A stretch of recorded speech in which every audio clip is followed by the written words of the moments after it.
Et donc je vais commencer par ma diapositive de conflit d'intérêts. Alors je vais très vite passer sur celle-là et puis je vais vous présenter la deuxième, où j'ai essayé d'être un peu plus exhaustif en vous parlant de mes conflits d'intérêts personnels directs, indirects, professionnels. Vous voyez que je suis membre d'une université, un hôpital et que je travaille dans 2 boards de journaux, mes conflits d'intérêts académiques, et je suis membre de plusieurs sociétés de recherche, un groupe de recherche. Je n'ai pas de conflit d'intérêts advocatory, c'est-à-dire je ne me suis jamais fait la voix. Puis hier soir, en relisant mon diaporama, je me suis rappelé qu'en fait, j'ai marqué que je n'avais pas de conflit d'intérêts personnel, mais j'en ai un. J'ai le mari d'une cousine de ma femme qui travaille chez Boiron. Ça a juste provoqué quelques dîners un peu compliqués et des discussions un petit peu tendues. Je ne crois pas que ce soit un conflit d'intérêts, mais je vous le signale. Donc la définition, on l'a déjà vu, c'est à chaque fois qu'une situation peut compromettre ou donner l'impression de compromettre notre jugement ou notre impartialité. C'est très très large. Le corollaire de cette définition, c'est que tout le monde a des conflits d'intérêts et ils peuvent être de nature diverse. Je vais parler des conflits d'intérêts pour des institutions à but lucratif. Les autres conflits d'intérêts ont beaucoup moins été évalués et ce sont les conflits d'intérêts qui ont été le plus étudiés jusque-là. La définition n'est pas univoque, il y a beaucoup de voies pour essayer d'apporter des définitions différentes. La définition que je vous ai proposée est une définition qui a l'avantage d'être extrêmement opérationnelle, on la comprend, on l'intègre, elle est facile à appliquer. Dans cet éditorial du Jamal, l'auteur, qui était un éthicien, soulignait que ça a fait beaucoup de mal aussi à la lutte contre le conflit d'intérêts au sens déviation éthique, puisque le conflit d'intérêts dans ce sens-là, c'est à chaque fois que un intérêt externe va modifier notre position et le but principal qui est soit l'objectivité pour la recherche, soit le soin du patient. Et il prend l'exemple d'un médecin qui donne un avis à un laboratoire, qui est payé pour donner cet avis, qui donne un avis objectif et qui dit le conflit d'intérêt apparaît si le souhait d'avoir une rémunération est plus important que le souhait de donner un avis objectif. C'est intéressant, c'est absolument pas opérationnel et je crois qu'il faut le garder juste pour garder en tête qu'il y a quand même une ligne rouge et que cette ligne rouge existe en dessous du conflit d'intérêts au sens large qui, lui, est juste une volonté de transparence. Alors un quiz, je vous demanderai de lever la main quand vous pensez que je donne la bonne réponse. D'après vous, la somme totale donnée par les laboratoires aux médecins aux États-Unis sur un an serait de 1 million, 100 millions, 1 milliard, 2 milliards. Alors 4 milliards, c'est le coût du mur qui explique actuellement le shutdown aux États-Unis. Personne pour 4 milliards, et bien c'est pourtant la réponse. Dans ce travail du Jamal, les auteurs avaient évalué les sommes totales données aux médecins. Alors vous voyez, on arrive à 1,8 milliard, vous me direz, c'est pas exactement ce que j'ai annoncé. Vous voyez que c'est surtout des royalties, des services, des frais de consultation, de la nourriture, des voyages. C'est bien évidemment réparti de manière extrêmement hétérogène au sein des groupes de médecins, mais il faut que je vous précise que d'une part, l'argent que les médecins avaient touché parce qu'ils participaient, ils étaient dans l'entreprise et l'entreprise leur appartenait en partie, était équivalent à 600 millions.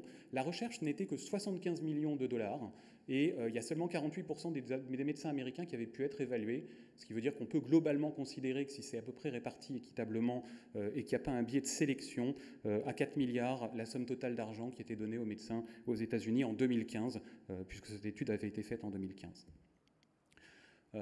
L'autre manière d'aborder le problème, c'est de regarder quelle est la somme des médecins qui ont des conflits d'intérêts dans les publications. Ça, c'est un travail d'Akoum qui a déjà été cité par Djilali. Et quand on regarde au sein des différents travaux, le nombre de travaux où il y a des conflits d'intérêts avec les industriels, c'est 60%. Et le nombre de médecins, le pourcentage de médecins qui ont des conflits d'intérêts, c'est en médiane 40%, c'est-à-dire dans 60% des cas, il y a un médecin qui a un conflit d'intérêts, et au sein de l'authorship, il y a environ 40% des médecins qui ont des conflits d'intérêts avec les industriels. Ça reflète une quantité qui est absolument fondamentale. Alors vous me direz, est-ce que c'est un problème? Est-ce que finalement c'est intéressant de s'y attarder? Eh bien oui, c'est un problème d'abord sur la transparence. Parce qu'en fait, on ne déclare pas nos conflits d'intérêts, on les déclare mal, et on ne les déclare pas de manière intuitive. La première moyen de l'aborder, c'est de regarder si dans les méta-analyses, les conflits d'intérêts des auteurs des méta-analyses sont rapportés. Et en fait, je vous ai dit, c'est environ 60% des études où il y a un conflit d'intérêts, c'est 40% des auteurs. Eh bien, il n'y a que 7% des méta-analyses qui rapportent les conflits d'intérêts avec les industriels quand elles sont publiées. Et c'est un premier problème. Le deuxième problème, et ça c'est le travail qu'on avait réalisé cet été, on avait fait une revue systématique de la littérature, on avait regardé un mois par an sur tous les 5 ans la déclaration des conflits d'intérêts.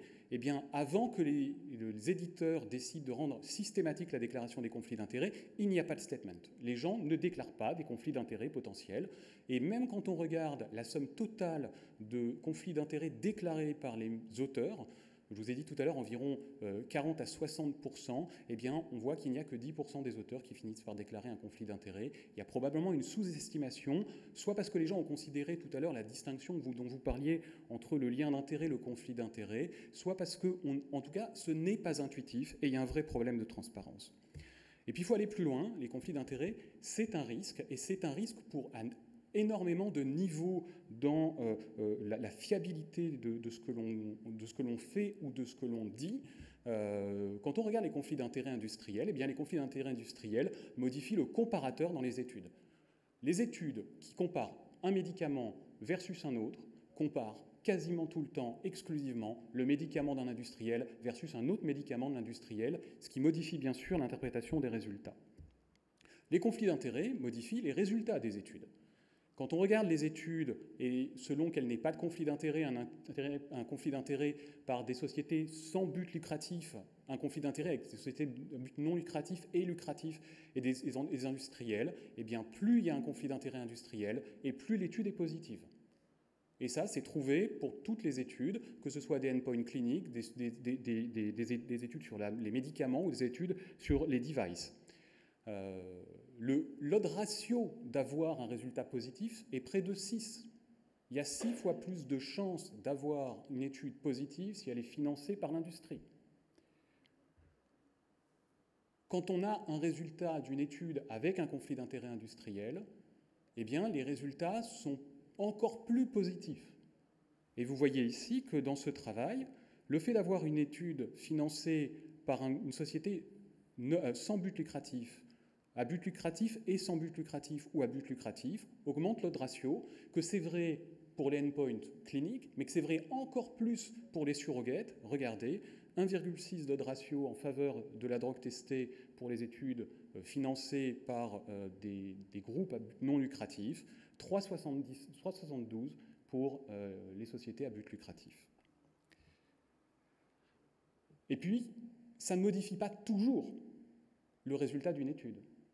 Il y a même des méta-analyses, comme cette méta-analyse de Yank, où le fait d'avoir un conflit d'intérêts avec l'industrie ne change pas les résultats. Regardez, les résultats sont favorables dans 55% des cas quand il y a une entreprise qui finance la méta-analyse, dans 65% des cas dans tous les autres cas. Et il n'y a pas de différence. Mais par contre, ce qui est très très inquiétant, c'est que ça change la conclusion. Et que quand il y a un conflit d'intérêts industriel, et quand c'est une seule entreprise qui est l'origine du conflit, eh bien la conclusion devient favorable dans 92% des cas versus 73% des cas. Et que les chances d'avoir une conclusion favorable au médicament, même s'il n'y a pas plus de résultats positifs dans les revues méta-analyses où il y a un conflit d'intérêt industriel unique, est multipliée par 5. Alors, il y a des contreparties, ça baisse la crédibilité des résultats. Et quand on lit une étude avec un financement industriel, on a moins tendance à croire que l'étude est rigoureuse, on a moins tendance à croire que les résultats sont fiables, et on a moins tendance à prescrire le médicament. Alors, vous me direz, c'est très intéressant tout ça, mais il y a plein d'autres facteurs qui vont jouer. Et je vous vois rigoler en disant, bah, moi, ça va, j'ai pas d'études avec conflit industriel. Je vous ai vu tout à l'heure sur le stand en train de grignoter le petit pain au chocolat du laboratoire. Eh bien, dans ce travail, ce n'étaient pas les études qui étaient évaluées, c'était les cliniciens, et c'était les prescripteurs médicaires. Et les prescripteurs médicaires étaient identifiés. On identifiait par les bases de transparence s'ils avaient mangé financé par un labo industriel.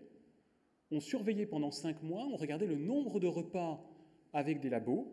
On identifiait les labos qui étaient en cause dans les prescriptions. Ce qui était les prescriptions d'intérêt, c'était les prescriptions de drogue à visée cardiovasculaire. Et vous voyez que non seulement, si on avait eu des repas financés par l'industrie, on prescrivait plus le traitement, mais que plus on avait eu de repas avec l'industrie, et plus on prescrivait de traitement. Dans cette étude, les autres conflits d'intérêt industriels étaient exclus. Alors, quelques conclusions, parce que pour l'instant, j'ai fait très descriptif et c'était volontaire, et puis je vous donnerai un avis personnel à la fin. La principale conclusion, c'est que le conflit d'intérêt industriel est très fréquent. C'est la moitié des publications, c'est énormément de cliniciens, c'est des sommes astronomiques, hein, l'équivalent de 3 milliards si on regarde objectivement, 4 à 5 milliards si on considère les médecins qui n'ont pas pu être évalués. C'est des sommes hallucinantes. Et reporter ces conflits d'intérêts industriels, ce n'est pas intuitif. Ça doit être encouragé parce que ce n'est pas quelque chose qui est fait spontanément. Ça peut modifier les résultats d'une étude, la perception qu'on a des études, la prescription des médicaments, mais ça va aussi modifier la confiance qu'on va avoir en les personnes qui ont des conflits d'intérêts, la confiance des lecteurs et la confiance des collègues. Je n'ai pas parlé des patients, il y a moins de données, mais il y a des voix qui s'élèvent pour parler bien évidemment de la crédibilité des médecins. Ce qui est très important, c'est de garder en tête que nous sommes des cibles marketing. Et ça, c'est quelque chose qui a été très bien montré. Si vous avez l'occasion d'aller lire ce travail sur la gabapentin, ce travail, c'est des auteurs qui ont fait une revue narrative où ils ont eu accès au process marketing de la boîte, où vous voyez ici l'ensemble des lignes qui étaient a priori prévues pour aller financer le marketing. Et ça, c'est la stratégie marketing, qui était une stratégie enveloppante par le haut et par le bas, avec 32 leaders d'opinion identifiés, ce que les gens qui avaient prévu le marketing appelaient des ground shakers, capables de modifier les pratiques pour augmenter la prescription des traitements. Et puis une cible par le bas, où on finançait la FMC avec l'idée de modifier les pratiques par le bas et d'augmenter le nombre de prescriptions. Mais ça, c'est du marketing classique, et vous me direz, c'est bon jeu que les sociétés de médicaments essayent de faire du marketing. Il y a aussi le stealth marketing, le marketing agressif, voire la guérilla marketing. L'exemple caricatural a été l'exemple du Xigris, hein, où on a vu des stratégies marketing masquées apparaître et modifier les pratiques, ou tenter de modifier les pratiques. Et même au sein du marketing classique, on considère que les stratégies de marketing masqué sont des stratégies un peu sales. Il est dommage qu'on arrive même dans la santé, dans le domaine de la santé, à du marketing caché. Enfin, il n'est pas du tout mon propos de dire que les conflits industriels doivent être bannis. Mon propos était triple. Le premier, c'était souligner qu'il y a un premier problème qui est la transparence et qu'il faut y être vigilant, que la formation, l'éducation font partie des choses qui doivent aider à améliorer la transparence, à la favoriser. Le deuxième problème est celui de la prise de conscience du risque. Ce n'est pas parce qu'il y a un risque qu'il y a une déviation à l'éthique, mais nous devons savoir que les liens avec les industriels sont associés à un risque. C'est le meilleur moyen de le prévenir. Et puis la troisième chose, c'est si on veut aller plus loin, il faut garder en tête qu'on est dans une approche systémique. Ce n'est pas la vertu individuelle qui va apporter la solution. Mais c'est bien de comprendre comment la stratégie marketing des uns, le lien industriel des autres, dans un contexte, va aboutir à des échecs et va aboutir soit à ne pas déclarer les conflits d'intérêts, soit à rentrer dans le conflit d'intérêts éthiquement répréhensible, et essayer de réfléchir à comment financer la recherche, et financer la formation, et comment on peut, en améliorant l'ensemble du système, y compris par des mesures politiques, éviter que l'on arrive à des déviances en termes éthiques. Je vous remercie de votre attention.